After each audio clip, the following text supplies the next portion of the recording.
A bell, a voice, a summons, an instrument to play a single note, the distillation of sound.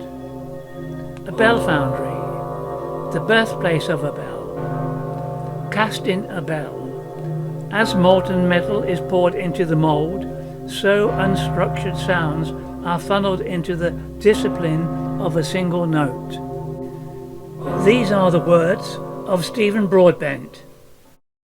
Like many, Henry Penn came to Peterborough for work. He was a skilled bell founder with a prize in mind. The prize was a formidable task of casting a set of 10 bells for the cathedral. Penn was just one of a number of bell founders in the area. Today there is just one in the whole of the British Isles. This 24-year-old was very sure of himself, and if he could scoop this contract, his future as a top-ranking tradesman would be assured. He had served his apprenticeship under his then late uncle, Henry Bagley, at a bell foundry at Ecton in Northamptonshire. It was in this foundry back in 1687 the first ring of 10 bells ever to be rung in peal, an octave and 2 notes, was new cast for Lichfield Cathedral. Penn was only 2 years old at this time, but it was with this fact and the same tools he was able to secure and undertake the task at Peterborough 300 years ago. This is where it becomes most interesting. Henry Penn's master, Henry Bagley's 10 bells for Lichfield Cathedral were in the key of D major. Why? His Strickers bell mould formers were engineered for this key of D. When Henry Bagley died in 1703, Penn acquired his tools and equipment, and from 1703 onward all his bells were based around the key of D major. This is a copy from what is known as the Irvine collection. Thomas Irvine was an architect under Sir George Gilbert Scott at the cathedral. When he died, hundreds of drawings and notes were found in his office. On this drawing it states that notes of each bell were taken yesterday by the presenter and Dr. Keating, the organist. It is the last 5 notes, A, G, F, E, D, of the key of D major. Right, now if all the bells were there, it would be 10 bells in the key of D major, the complete 10, if you'd like to play those.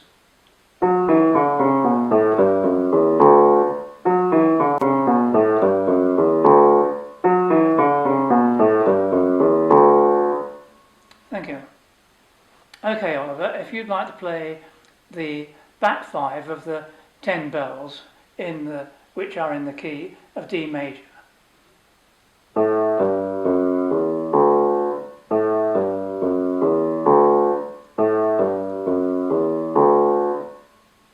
Only 5 of these 10 remained, as the small bells were sold, as it was thought the 10 were damaging the fabric. This is a recording made in 1984 of the largest remaining 5.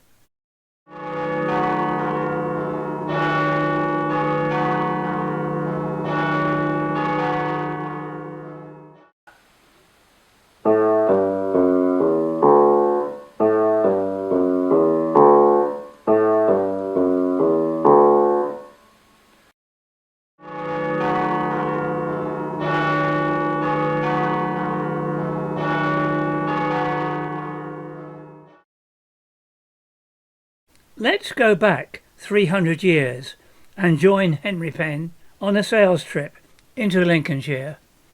We have the characters, mainly churchwardens, a beautiful English countryside from where a church tower or spire can be seen from near and far. They were his ports of call, 100 places where no backdrop or artificial scenery would be required.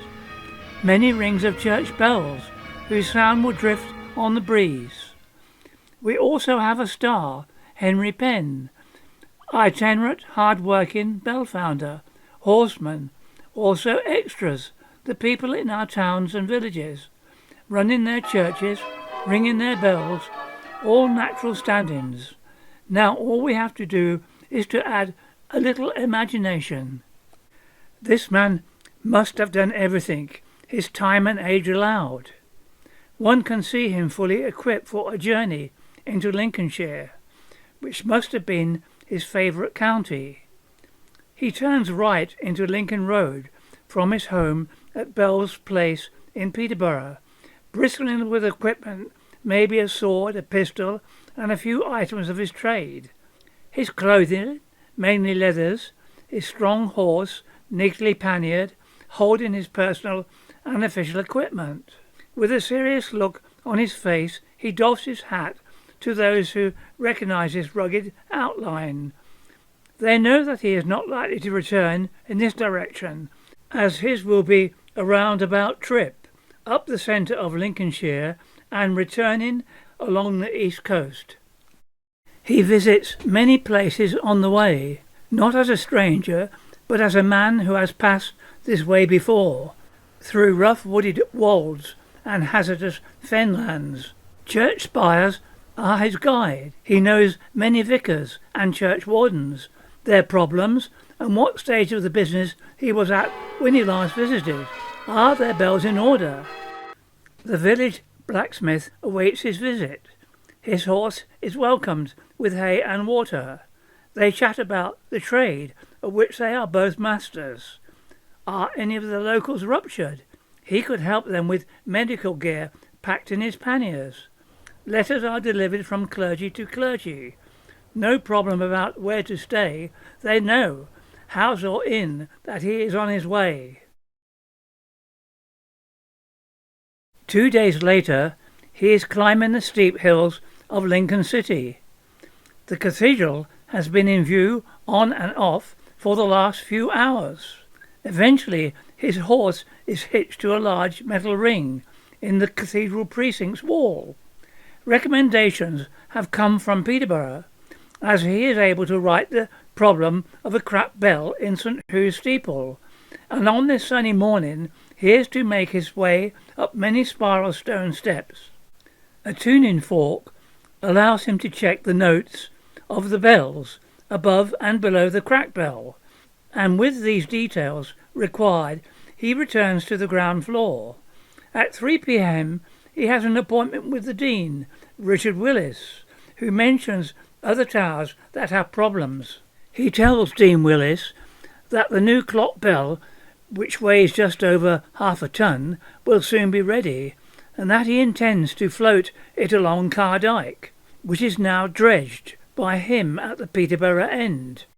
This is a supposition used by some historians, but the writer thinks that it should be included. No need for hurry.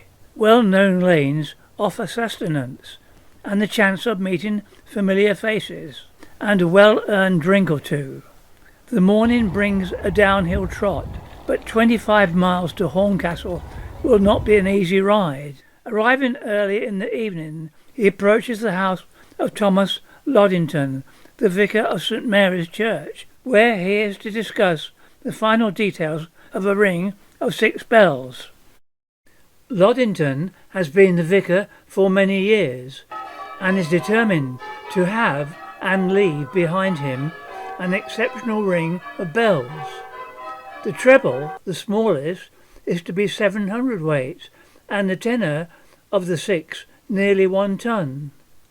Penn knows that transportation from Peterborough would be costly, and asked the vicar would he find a place where he could cast them on sight. Loddington agreed, and asked Penn would he place this fact on the inscriptions, in Latin on the second bell.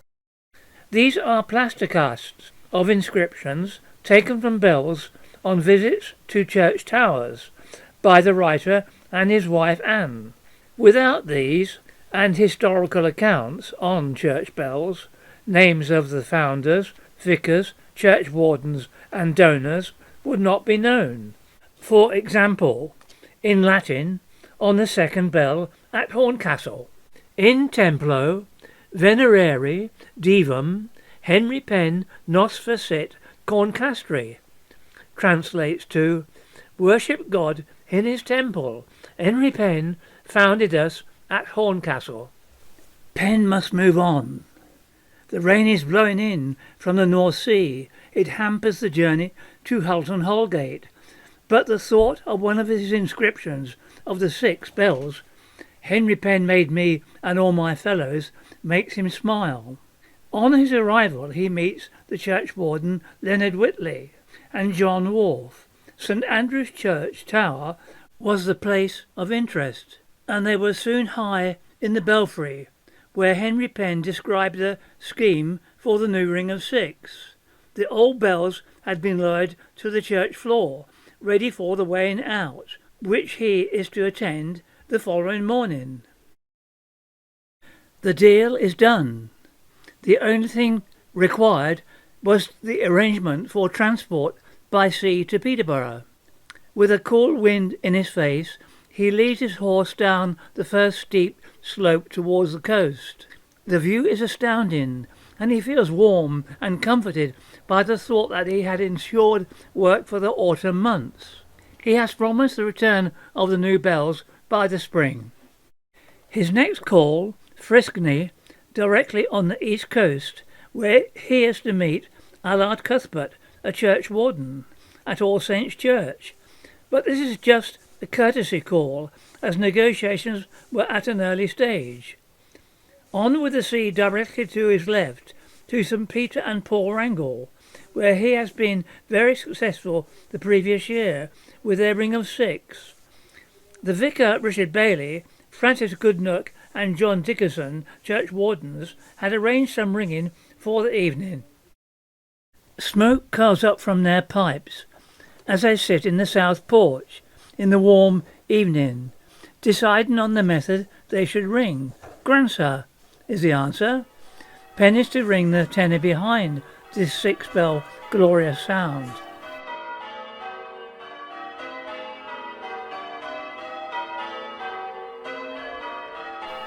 Young men stand around, watching and learning, as they in turn will be future ringers.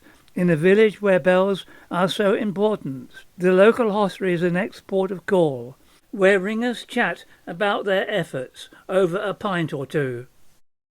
A week passes by. The journey is now all along the coast to Butterwick. He stays at the Plumber's Arms, a coaching house at Freeston, where the shoreline is in the rear garden. Penn had been asked to look at their new ring of 5 bells, which had been installed by him in 1714. We arrived about midday. The street was empty, so it was a case of knocking on the door of a house next to the church.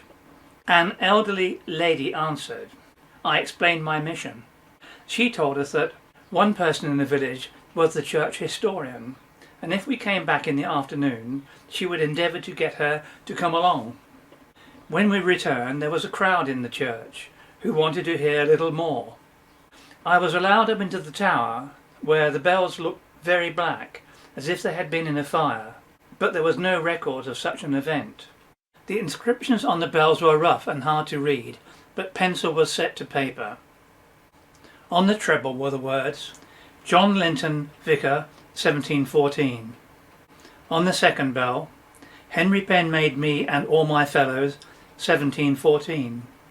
On the third, Simon Bowis, Edward Turner, Churchwardens, 1714.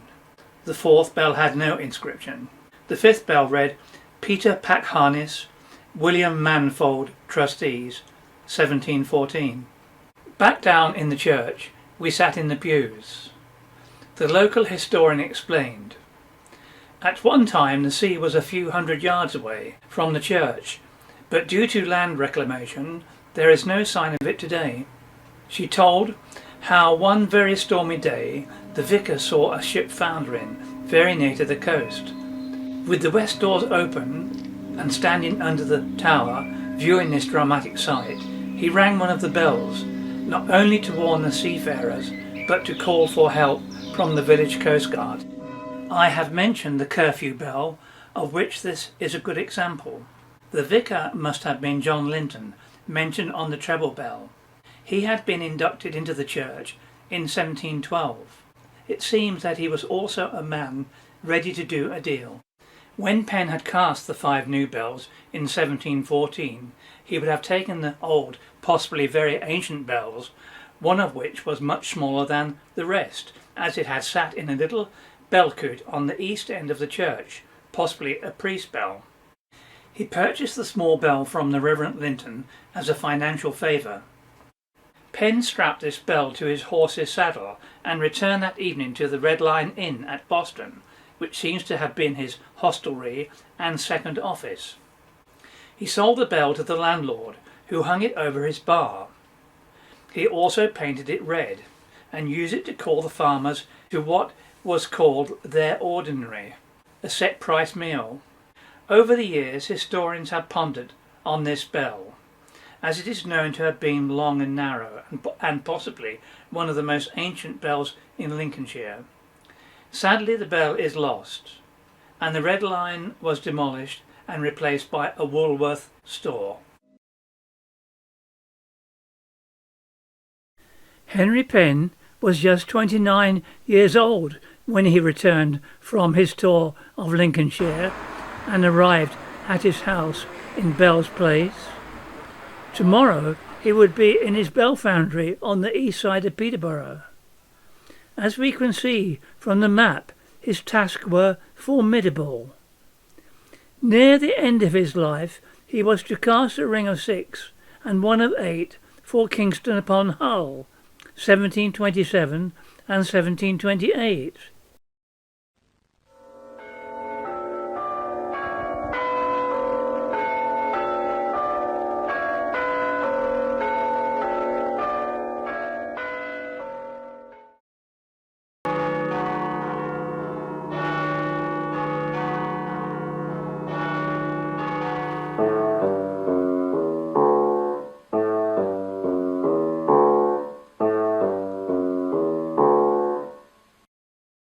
But now it is time to show that his people in the city of Peterborough had not forgotten his bells, including the voice of the city.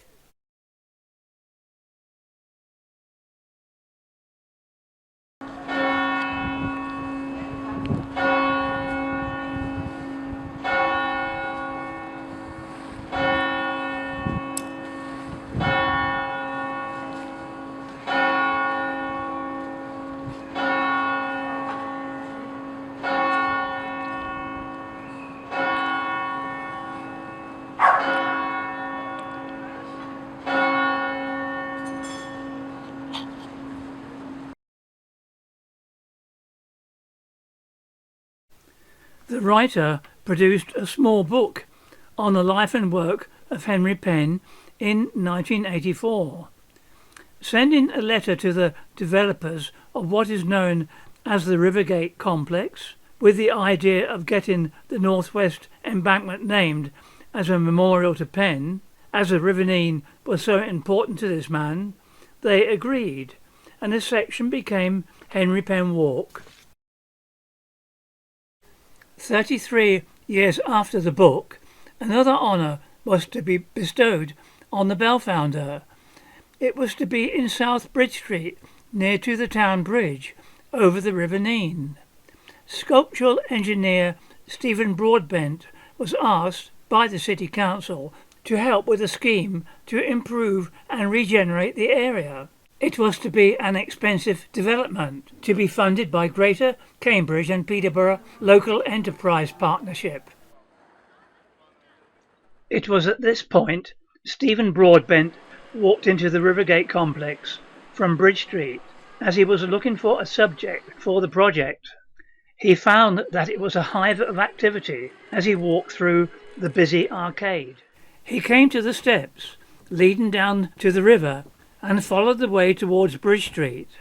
It was here he found a Peterborough Civic Society plaque explaining the life and works of Henry Penn, and decided at this moment this must be his subject.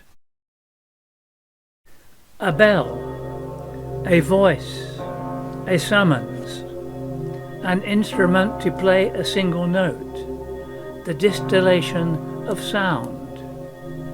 A bell foundry, the birthplace of a bell. Cast in a bell. As molten metal is poured into the mould, so unstructured sounds are funneled into the discipline of a single note. These are the words of Stephen Broadbent.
The totem poles point the way to Foundry Walk, which extended the scheme, a very pleasant circular route through the herb gardens of Theop Hill.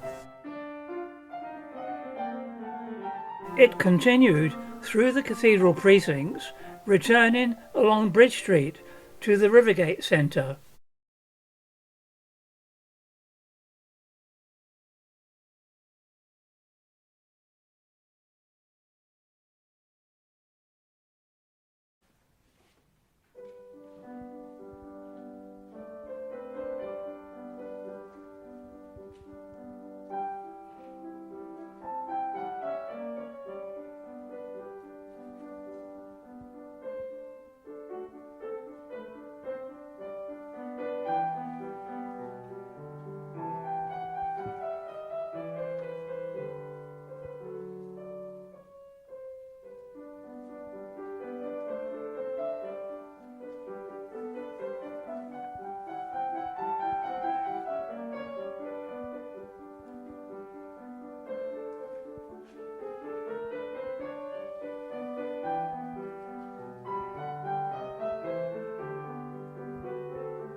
What does the sculpture depict? It depicts a bell being cast. It's usually down underneath the ground in the pit. So this is the bell inside the mould. Normally you wouldn't see that.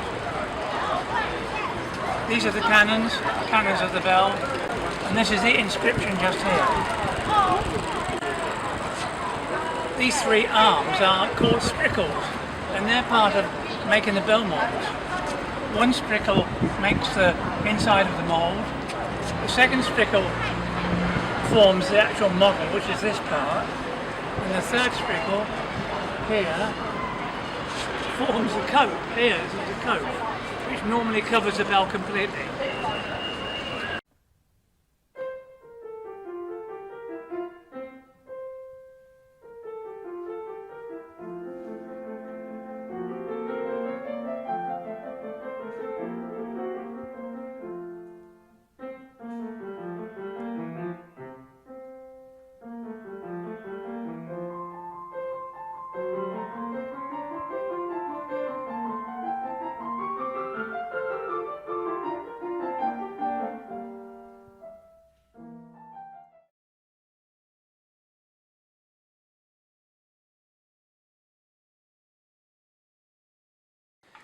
This is a bronze plaque listing the bells in St Ives Parish Church. It lists the bells that were recast, but it also gives you the inscriptions of the Henry Penn bells that were here in 1723. It's quite an honour to Henry Penn, really, because there was quite a problem in the case of the bells not being in tune, but obviously they must have thought that the inscriptions at least were worth keeping. At the top it says, inscriptions of the old bells. The tenor, when souls are from your bodies torn, 'tis not to die, but to be born. I, Henry Penn, founder. The 7th and the 6th have been recast. The 5th, when back was rung, we tell of fire, think how the world shall thus expire, 1723.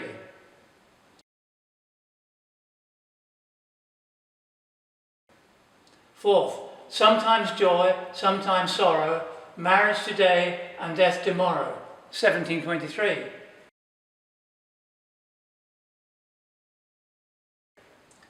Their sound is gone up, VP, 1723.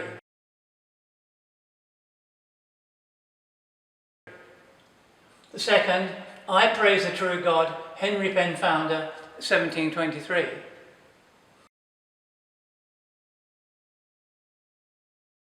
Treble, arise and go to your business, Henry Penn, founder, Peterborough, 1723. And of course Henry Penn was always up and about his business.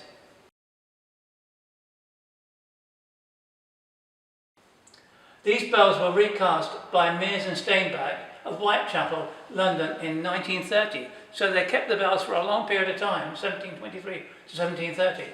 Oscar Wade Wilde, M.A. Vicar. Weight of the old tenor, 1800 weight, 7 pounds.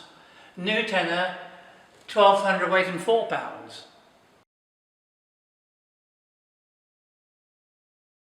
We have now heard and seen the main part of this story, but not about the domestic life of the man who came to work in the city. In 1710 he married Dinah Ashton of Peterborough. 8 of their children were baptised at the parish church of St John's. Apart from casting bells, he was engaged with Theop Hill, apothecary at the cathedral, and between them they produced trusses made of steel for those who were ruptured, and advertised it in the Stamford Mercury in 1712 and 1716. We hereby witness that Henry Penn, bell founder of Peterborough in Northamptonshire, fits ruptured people of both sexes and of all ages with steel trusses, and has applications internal as well as external for the cure of even the most desperate cases of that nature. Stephen Broadbent's planter contains various herbs. It sits opposite the entrance to Foundry Walk. It is designed to depict the landing quay for Penn's boats on Cardyke, onto the River Nene or Lincolnshire, one of the easiest ways of transporting bells. Events that took place in 1723 had a drastic effect on his life. Problems were many in bell founding, and Penn was used to overcoming most, but this one started a chain of events that lasted over 6 years. We have seen the inscriptions of the bells of St. Ives, a technical and great engineering project. After they were hung, the church wardens employed an arbitrator to give his opinion of the quality and the tune of the bells. His verdict was that some of the bells were not in tune, and payment to Penn must be deferred.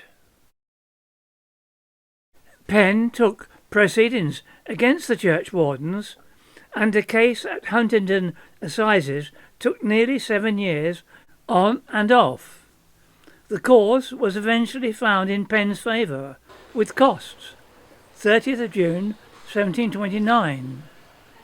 Penn was a sick man, and the journeys apart from his normal work had taken their toll. It was in this courtroom at the verdict when Henry Penn spoke his last known words. I shall have to read them.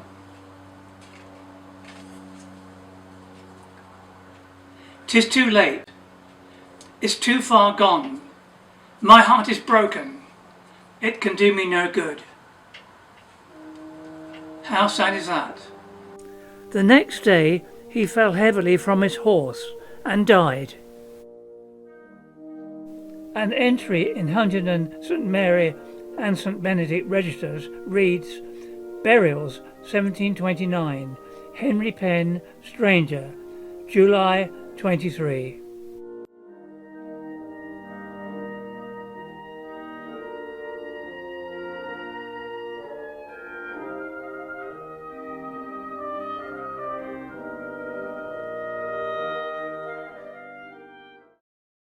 Let us ring some bells for this great 42-year-old in his city, and how he called it Peterborough. Henry Penn, 1685-1729.